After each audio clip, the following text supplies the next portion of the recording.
नमस्कार, मैं शिवानी बिहारी न्यूज में आपका स्वागत है। खबरों की ओर बढ़ने से पहले एक नजर डालते हैं शाम तक की टॉप हेडलाइंस पर।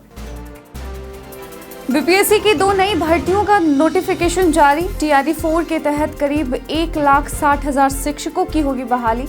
लाखों युवाओं को मिलेगी राहत। शहीद संतोष यादव को नम आंखों से दी गई अंतिम विदाई। जम्मू कश्मीर में आतंकियों से मुठभेड़ में शहीद हुए थे संतोष यादव। 1 अक्टूबर को बनने वाले थे जेसीओ। पटना में जल्द शुरू होगा प्रधानमंत्री का ड्रीम प्रोजेक्ट वाटर मेट्रो। 1000 यात्रियों के सफर की होगी क्षमता। 20 से 40 रुपए तक होगा किराया। बिहार में 644 नई फैक्ट्रियों को मिली मंजूरी। 37,202 करोड़ रुपए होंगे खर्च। 55,000 लोगों को मिलेगा रोजगार। बिहार के मुकेश कुमार पर आईपीएल में आचार संहिता उल्लंघन करने का लगा जुर्माना।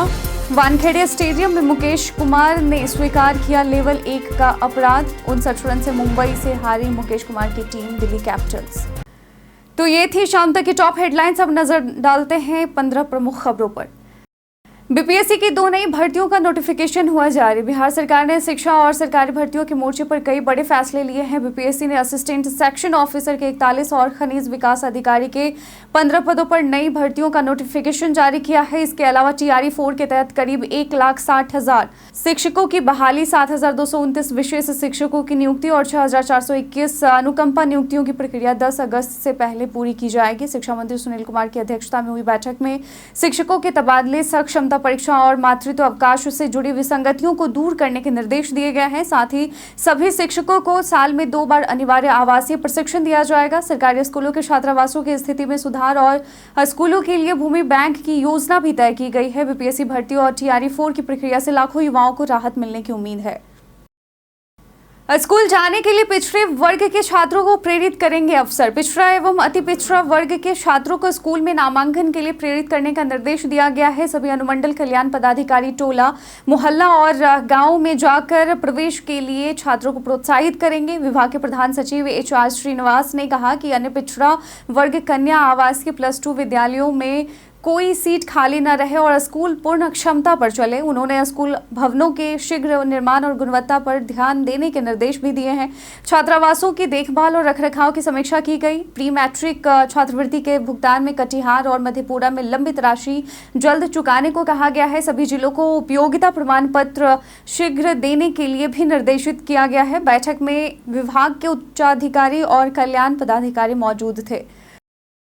शहीद संतोष यादव को नम आंखों से दी गई अंतिम विदाई। जम्मू कश्मीर के नौशेरा सेक्टर में आतंकियों से मुठभेड़ में शहीद हुए बिहार के भागलपुर जिले के इस्माइलपुर निवासी संतोष यादव का गुरुवार को पूरे राजकीय सम्मान के साथ अंतिम संस्कार किया गया। सुबह अब उनका पार्थिव शरीर गांव पहुंचा तो माहौल शोकाकुल हो गया था। शहीद की पत्नी बेसुध हो गई और उनका 4 साल का बेटा लगातार पापा क्यों नहीं उठ रहे हैं कहता रहा। सेना के फूलों से सजी गाड़ी में पार्थिव शरीर लाया गया और भारत माता की जय के नारों के बीच अंतिम विदाई दी गई। संतोष यादव 1 अक्टूबर को जूनियर कमीशन्ड अफसर जेसीओ बनने वाले थे। पूरे गांव और आसपास के हजारों लोगों ने उन्हें अंतिम सलामी दी।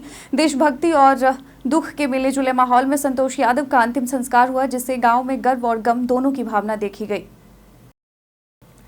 कोरोना वेरिएंट JN1 को लेकर अलर्ट मोड पर बिहार सरकार। जी हां, बिहार सरकार कोरोना के नए वेरिएंट JN1 के बढ़ते मामलों को लेकर सतर्क हो गई है। हालांकि राज्य में अभी तक कोई नया मामला सामने नहीं आया है।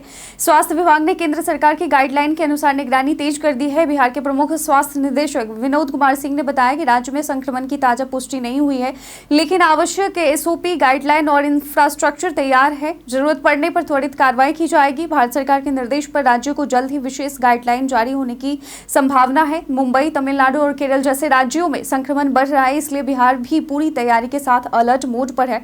नागरिकों से अपील की गई है कि वे घबराएं नहीं, लेकिन सावधानी बरतें ताकि संक्रमण को रोका जा सके। पटना में जल्द शुरू होगी वाटर मेट्रो। जी हां, बिहार सरकार पर्यटन को बढ़ावा देने के लिए पटना में वाटर मेट्रो शुरू करने जा रही है, जो प्रधानमंत्री नरेंद्र मोदी का ड्रीम प्रोजेक्ट है और यह गंगा नदी को राष्ट्रीय और अंतर्राष्ट्रीय जल मार्गों से जोड़ने और पटना मेट्रो के NIT स्टेशन से उत्तर बिहार को कनेक्ट करेगा, जिससे ट्रैफिक की समस्या कम होगी। केरल की कोची मेट्रो रेल लिमिटेड की टीम ने कई नदियों का सर्वे किया है, जैसे गंडक, सोनपुर, हाजीपुर आदि। वाटर मेट्रो में लगभग 100 यात्री सफर कर सकेंगे, जिसमें 50 बैठ सकते हैं और 50 खड़े हो हो सकते हैं। किराया दिल्ली मेट्रो से कम 20 से 40 रुपए होगा। योजना गंडक से शुरू होकर अन्य राज्यों जैसे उत्तर प्रदेश, कर्नाटक, महाराष्ट्र, जम्मू कश्मीर, पश्चिम बंगाल आदि तक फैलाएगी और यह परियोजना पर्यावरण के अनुकूल और टिकाऊ डिजाइन की है, जो पटना सहित कई शहरों के लिए बड़ी सुविधा साबित होगी। राजगीर क्रिकेट स्टेडियम में महाराष्ट्र मोकामा की मिट्टी से बनेगी पिच। राजगीर में निर्माणाधीन अंतर्राष्ट्रीय क्रिकेट स्टेडियम का पिच महाराष्ट्र की लाल और मोकामा की काली मिट्टी से बनाया जा रहा है। जहां स्टेडियम का निर्माण तेजी से हो रहा है, जिसमें outfield, general stand, east west, reverse pavilion और मेन पवेलियन के काम शामिल हैं।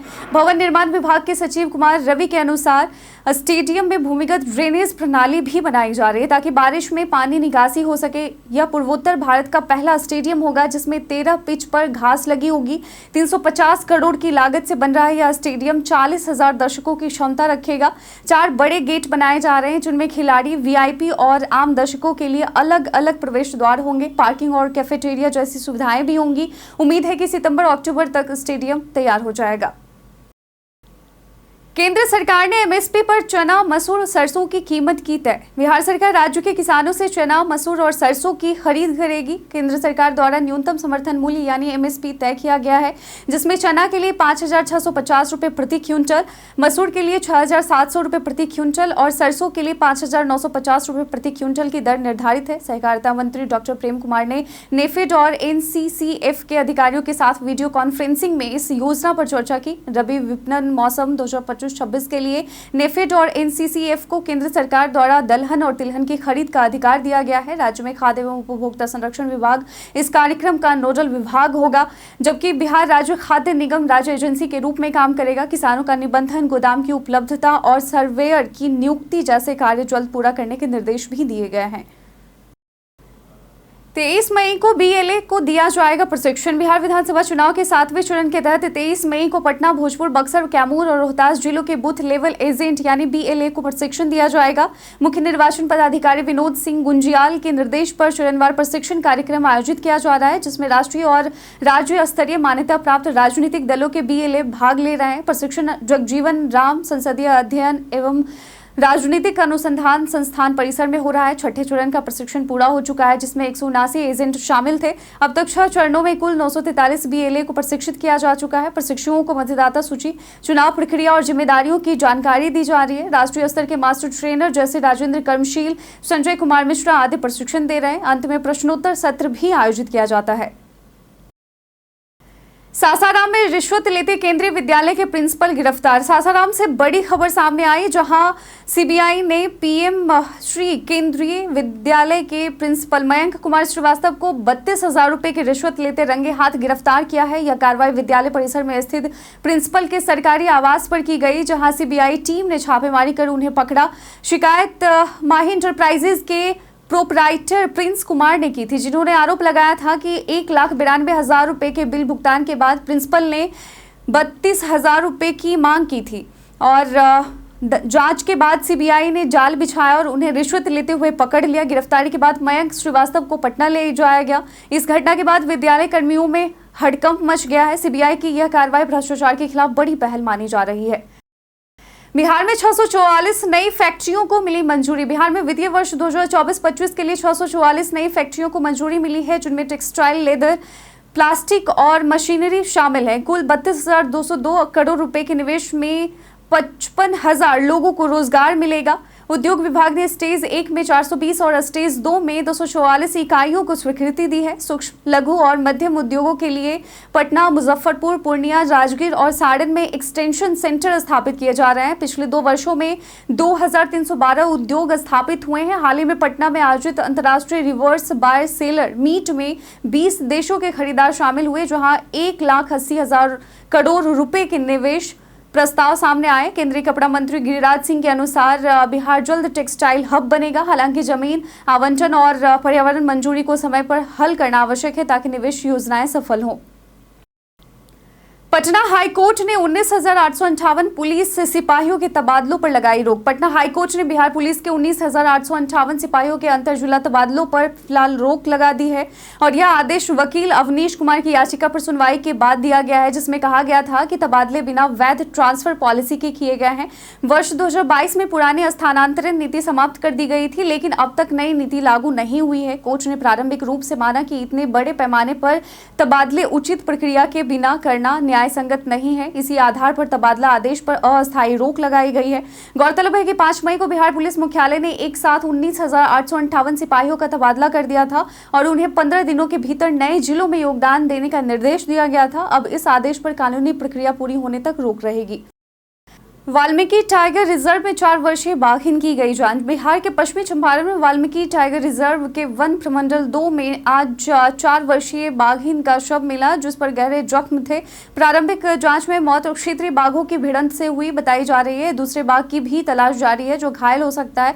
पोस्टमार्टम के लिए शव भारतीय पशु चिकित्सा अनुसंधान संस्थान और वन्य जीव संस्थान भेजा गया है। अधिकारियों ने शिकार की संभावना खारिज की है, लेकिन सुरक्षा बढ़ा दी गई है। यह घटना वीटीआर में लगातार बाघों की मौतों की कड़ी में नया मामला है। पिछले 5 वर्षों में 6 से अधिक बाघ मारे गए हैं। वीटीआर में कुल 54 बाघ हैं और यह नेपाल के चितवन नेशनल पार्क से जुड़ा हुआ है। 2023 में एनटीसीए ने इसे वेरी गुड श्रेणी में रखा था। विधानसभा चुनाव को लेकर चिराग पासवान का बयान। बिहार विधानसभा चुनाव 2025 से पहले चिराग पासवान की सक्रियता बढ़ गई है। केंद्रीय खाद्य प्रसंस्करण मंत्री और हाजीपुर से सांसद चिराग पासवान ने संकेत दिया है कि अगर उनकी पार्टी लोक जनशक्ति पार्टी रामविलास और एनडीए को लाभ होता है तो वे बिहार विधानसभा चुनाव लड़ सकते हैं। उन्होंने कहा कि यदि पार्टी कहे तो वे तुरंत बिहार लौट आएंगे। उनका लक्ष्य बिहार में पलायन रोकना और राज्य की सेवा करना है। चिराग पासवान ने माना कि दिल्ली में रहते हुए वे बिहार के लिए उतना प्रभावी काम नहीं कर पा रहे हैं। वे पूरी तरह बिहार में रहकर पूरा बिहारी बनकर सेवा करना चाहते हैं। उन्होंने सीएम नीतीश कुमार से विचारधारा की समानता बताते हुए उनकी सोच का समर्थन भी किया। चिराग पासवान ने हाल ही में नीतीश कुमार से मुलाकात की थी, जिससे उनके राजनीतिक कदमों की गंभीरता और बढ़ गई है। तेजस्वी यादव ने दी स्वास्थ्य मंत्री को खुली चुनौती। नेता प्रतिपक्ष तेजस्वी यादव ने बिहार की बदहाल स्वास्थ्य व्यवस्था पर सवाल उठाते हुए कहा कि एनएमसीएच में चूहे घूम रहे हैं, मरीजों को बेड नहीं मिल रहे हैं और माफिया बेड बेच रहे हैं। उन्होंने स्वास्थ्य मंत्री को बहस की खुली चुनौती दी और कहा कि मंच तय करें, हम तैयार हैं। तेजस्वी यादव ने अपने कार्यकाल में 700 डॉक्टरों की बर्खास्तगी और मुफ्त दवाओं की योजना का जिक्र किया। बिहार सरकार के स्वास्थ्य मंत्री मंगल पांडे ने कहा था कि तेजस्वी और उनके भाई ने मंत्री रहते कोई ठोस काम नहीं किया है, सिर्फ भाषण दिए हैं। उन्होंने भी बहस की चुनौती दी। केंद्रीय गृह राज्य मंत्री नित्यानंद राय ने तेजस्वी यादव को विकास के मुद्दे पर बहस के लिए आमंत्रित किया और कहा कि वे पार्टी के जिलाध्यक्ष से भी नहीं बहस कर सकते। साथ ही उन्होंने पाकिस्तान प्रायोजित आतंकवाद के खिलाफ भारत के रुख को अंतर्राष्ट्रीय मंच पर रखने की बात कही। बिहार के मुकेश कुमार पर आईपीएल में आचार संहिता उल्लंघन करने पर लगा जुर्माना। दिल्ली कैपिटल्स के तेज गेंदबाज मुकेश कुमार पर आईपीएल आचार संहिता को उल्लंघन करने पर 10% मैच फीस का जुर्माना और 1 डिमेरिट पॉइंट लगाया गया है। यह घटना मुंबई इंडियंस के खिलाफ मैच के दौरान वानखेड़े स्टेडियम में हुई, जिसमें मुकेश कुमार ने लेवल 1 का अपराध स्वीकार किया। आईपीएल के अनुच्छेद 2.2 के तहत यह उल्लंघन माना गया, जो क्रिकेट उपकरण या मैदान से जुड़ी वस्तुओं के दुरुपयोग से संबंधित है। मुकेश कुमार ने मैच के 19वें ओवर में 27 रन दिए, जिससे मैच का रुख मुंबई की ओर मुड़ गया। मुंबई ने 180 पर 5 विकेट खोकर स्कोर बनाया और जबकि दिल्ली टीम ने 18 ओवर 2 गेंद में 121 रन पर आउट हो गई और 59 रन से हार गई। इस हार के साथ दिल्ली कैपिटल्स आईपीएल 2025 से बाहर हो गई है। मैच रेफरी के फैसले के खिलाफ कोई अपील नहीं हो सकती। बीते दिन हमारे द्वारा पूछे गए सवाल का आप लोगों में से बहुत लोगों ने अपना जवाब में कमेंट सेक्शन में लिख कर दिया था। जिन्होंने हमारे द्वारा पूछे गए सवाल का जवाब दिया उनके नाम है देवेश कुमार, दीपक कुमार, नरेंद्र कुमार, शिवशंकर शुक्ला, लक्ष्मी मेहता, राजकिशोर महतो, नौशाद रजा, आलोक प्रियदर्शी, जितेंद्र ठाकुर, अमरजीत यादव, नंद कुमार सिंह, रोशन यादव, रवि मोहन वर्मा, संजीव कुमार, अमित कुमार और राम बाबू दास। इसके साथ ही बढ़ते हैं आज के सवाल की ओर। आज का सवाल है कि आपके क्षेत्र में आज का मौसम कैसा है। साथ ही अपने क्षेत्र का नाम भी अवश्य लिखें। आज के बुलेटिन में बस इतना है। बिहार की तमाम खबरों के साथ अपडेट रहने के लिए देखते रहें बिहारी न्यूज़। और साथ ही अगर आप YouTube चैनल पर देख रहे हैं तो चैनल को सब्सक्राइब कर लें। अगर आप Facebook पेज पर देख रहे हैं तो लाइक और फॉलो करना ना भूलें। धन्यवाद।